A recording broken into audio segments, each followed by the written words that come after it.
Hey everyone, welcome back to the garden again. Don't mind my hair. It was just get out into the garden quickly again today. We had some thunderstorms this morning, so I don't think we're going to be planting anything. It is quite wet again. But there are some things I want to update you on. My husband was able to move some of the plants that we wanted to get moved so that we could kind of transform some areas. So he was able to get 4 miscanthus grasses moved yesterday. So I want to show you where they came out of and what our plans are for that area. Those areas, I don't know if I'm going to be able to show you where the grasses got planted because, again, it was already still wet up there, and with thunderstorms this morning, I don't know that I'm going to be able to walk up there.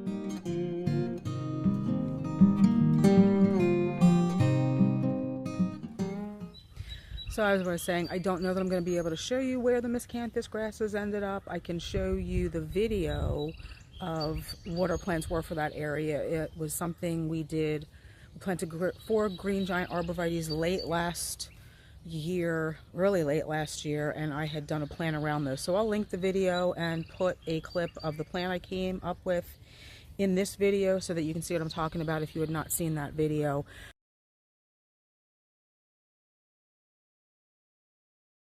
But again, I don't know that I'm going to be able to walk up there. We'll give it a try, but I don't know that I'm going to be able to get up there. So I will show you where the grasses came out of and what we found while we were up there putting in the grasses.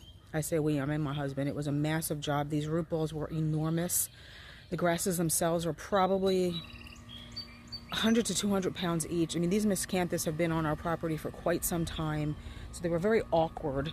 I couldn't do much more than alongside one of the grasses, just kind of hold the plants around it out of the way so nothing got destroyed when my husband was trying to get those out and into a wheelbarrow to wheel up to the top of the property.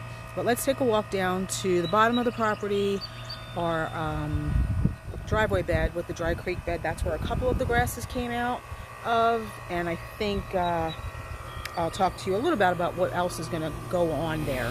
And my next door neighbor is parking her pickup truck, well, her late husband's pickup truck, in her driveway. She's going to have some construction going on in the next few weeks, and she was kind enough to tell us that we could use the pickup truck to pick up our own mulch, which was very kind because I don't know about in your area, but mulch prices have increased dramatically where I live, and the delivery is ridiculous. So I'd really rather be able to pick it up myself.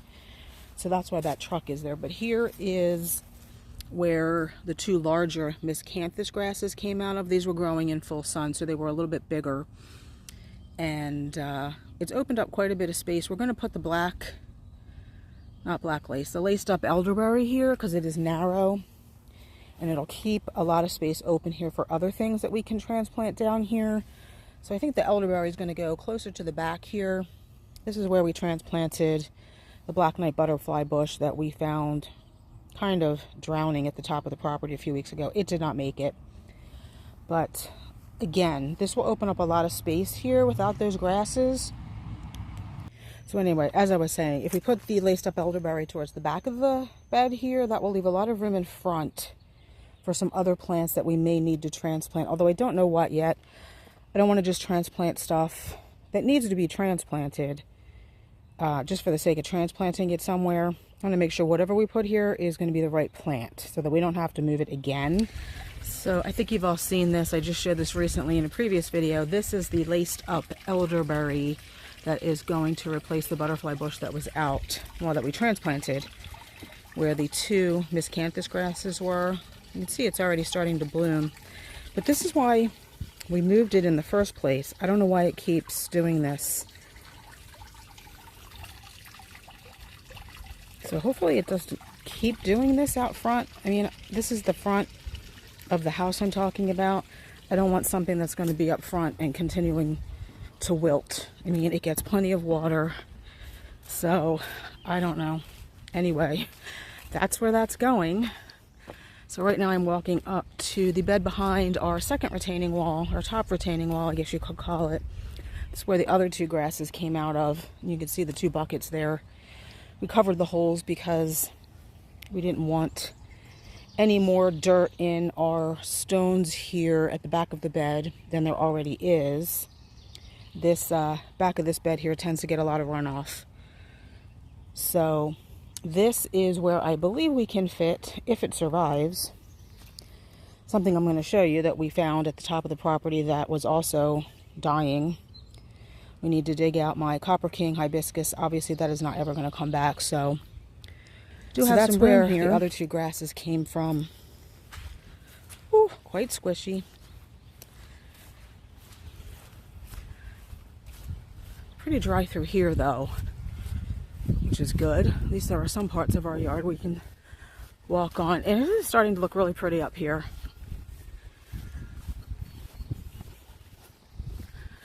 So yeah, you can kind of see in the distance there where the miscanthus grass went.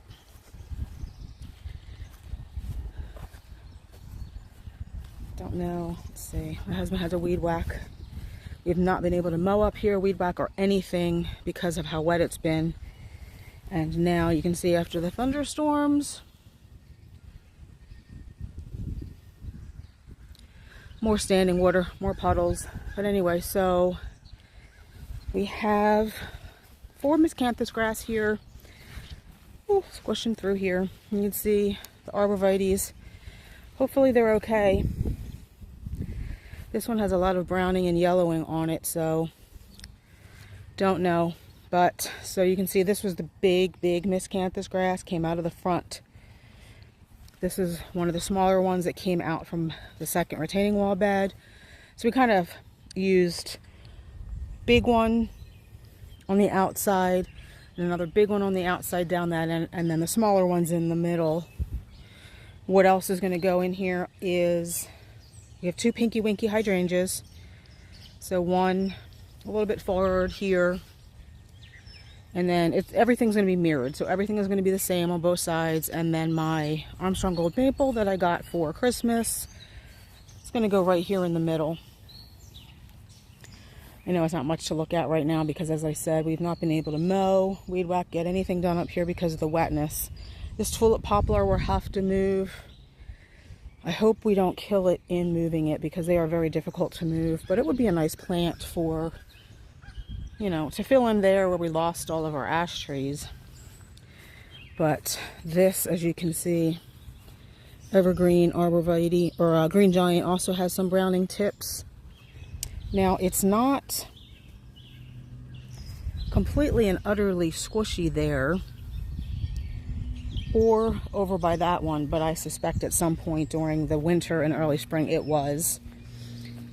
Arborvitaes are one of the few evergreens that can handle moisture retentive soil, but they don't want to grow in bog conditions.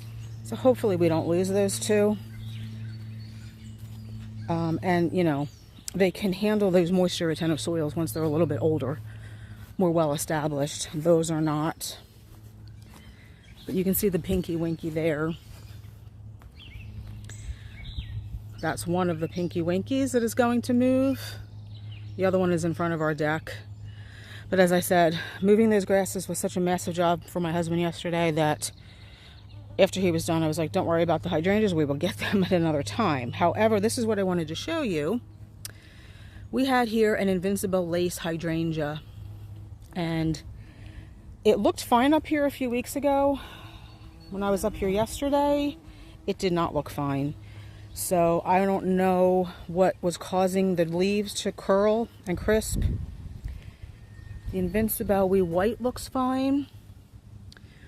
So this is the location where, this is where the butterfly bush was that we lost because it was very, very wet over the winter and in early spring. Back there is where we lost the Prague viburnum for the same reason. The edge of this bed was really wet too up until a few weeks ago.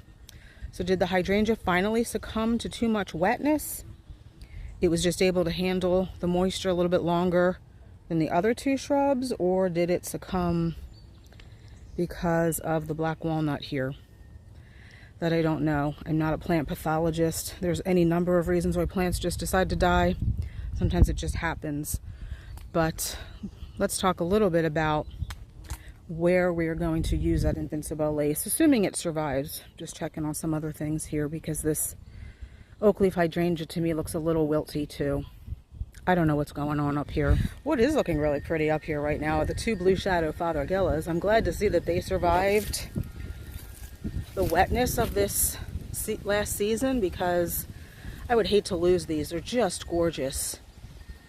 And I have thought about moving them just to be on the safe side, but we have so much stuff to move. I just don't know that I want to get involved in moving other stuff at the moment. Maybe later on in the season when we've had a chance to rest. So now let's go talk about where that Invincible lace can be used. Sometimes not all is lost if it survives. Since we just took these two miscanthus grasses out, I feel like that right there is the perfect location for the Invincible lace. I did order 2 more in quart-size containers. Now, I'm not a fan of quart-size containers, and I've mentioned it before. Sometimes they just don't have strong enough root systems to survive being planted. And when I order plants, I want them to go in the ground. I don't want to have to baby them. But I ordered them from New Garden Plants, and I received some plants from him in the last month or 2, and I was impressed. So, and they were cheap. They were on sale for $15.95, so I got 2. So if the one doesn't survive, we'll still have 2 Invincible lace we can plant here. I don't think we'll plant them this close to the stones because right there tends to be really moisture retentive soil. I think we'll plant them further back here, maybe where the 2 Copper King hibiscus were. And we'll just fill these holes in. And then yesterday after I got home from work, spent quite a bit of time getting rid of all of the baby blue lobelia. They are very aggressive spreaders. Had I known that, I would never have planted them here. They're going to be moved up to the woods where they can handle moisture and they can spread to their heart's content. They're not going to stay here though. And these 4 grasses are coming out to go in the front rain garden. So we'll have room here for more hydrangeas. Not sure what kind yet, but I'll tell you my thoughts about that. Just in case you were wondering, here is the second Pinky Winky hydrangea. We cut this back hard. Oh, gosh, I don't know, a month or 2 ago, knowing that we needed it to be smaller in order to move it. So this is going to go up with the miscanthus grasses and the green giant arbs and my Armstrong gold maple, which is in a pot right there. Here's the Invincible lace that I took out of the bed up at the top of the property where we just came from. And you can see what's going on with the leaves. I mean, they're wilting. This one's kind of dried out and crisp. I cut a lot of them off. It does have new growth coming out from the bottom. And some of the leaves appear to be okay. Some of the nodes on the branches are pushing new growth, but I don't know. That just doesn't bode well. So hopefully, I don't know, we'll give it a few weeks, see what happens. As I said, the butterfly bush didn't make it. The Prague viburnum didn't make it. So, I don't know. I'm 50-50 on whether or not I think this one's going to make it. So let's go over some of the ideas for hydrangeas that I am thinking of for the retaining wall, the top retaining wall bed behind the low-scape hedgerow chokeberry. So this is the Invincible lace. You can see what the flowers look like. It's a pretty hydrangea, so I hope it survives. If not, as I said, I've already ordered 2 more in quart-sized containers. So on the other side, do I want to stick with another Invincible series or at least another type of native hydrangea, because the Invincible lace is a sport of a native hydrangea. If you've watched any of my previous videos, you know that I have some pinky pollen ring hydrangeas, which is very similar to the Invincible lace, except it's pink. They are lace cap. So my thinking was to have a little bit of consistency, just have something similar on both sides back there. It's just one would be pink, one would be purple.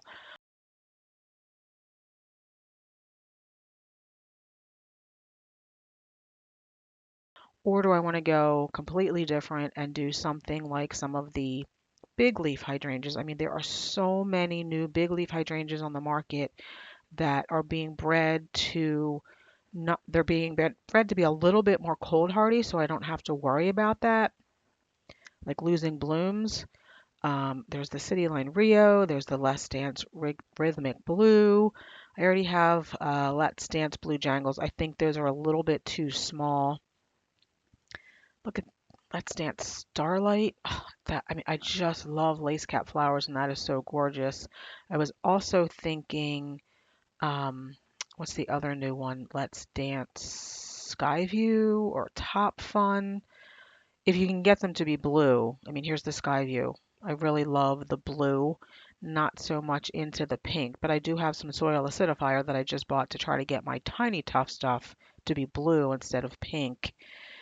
So there's all the Let's Dance series, the new ones that have come out. Let's Dance Skyview is new. I don't know about Big Easy. I don't think that's available online any longer. Kind of like the Tough Stuff Red, but I don't think that's available online any longer either. Or do I want to do like my Incredible Blush that I'm determined to get to work somewhere on my property?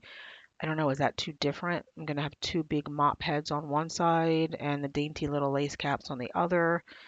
Does that matter? I mean, it's not something we're really going to be able to see from the house, but it will be seen in videos and will be seen by anyone on a garden tour or anything like that. So I don't know. City Line Venice is gorgeous too with the dark blue.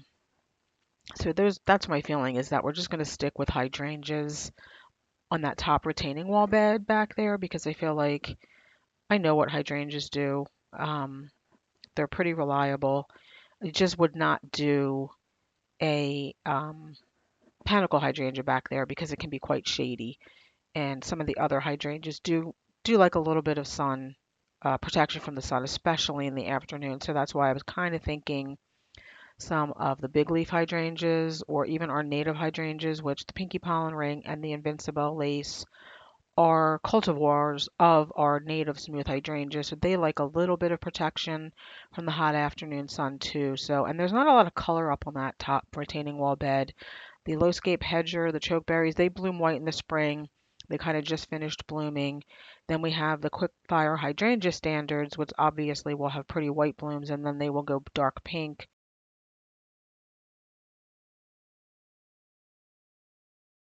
as the season progresses. But in the back there, we have some Coreopsis growing. We do have some random cone flowers. There's some bug bean. But other than that, once we take out those blue lobelia, oh, and then there's the Stackies, Homela, which is pretty pink. I don't know. I kind of feel like it's gotten a little bit random back there, and I haven't focused on it much lately. So I think I'd just like to have some bigger shrubs, bigger hydrangeas, and I don't have to focus too much on what's back there. But so that's my thinking. Let me know what you think. So that's all, guys. That was my little impromptu. This is what we got done. This is what else we can accomplish now that we've gotten those grasses moved kind of video. So actually, do let me know what you think about my plant choices for up behind me on my top retaining wall bed there. I know it's kind of tough to see, but let me know if you think the Invincible Lace hydrangeas would look pretty up here. Let me know if you think two Pinky Pollen Rings would look good up here. I really would like to know your thoughts because sometimes it's not easy to make all these decisions on your own. But again, thank you for watching, and we'll see you in the next one. Bye. And also let me know what you think about the laced up elderberry. Looking at it right now, I'm not 100% sure that that is the right decision to go down in that driveway bed. I'm not opposed to getting another butterfly bush to go down there, even though I was trying to stay native down there. It is a dry creek bed. Most of the stuff down there is native, but not opposed to another butterfly bush if this laced up elderberry doesn't start to behave. So let me know your thoughts on that too. Bye.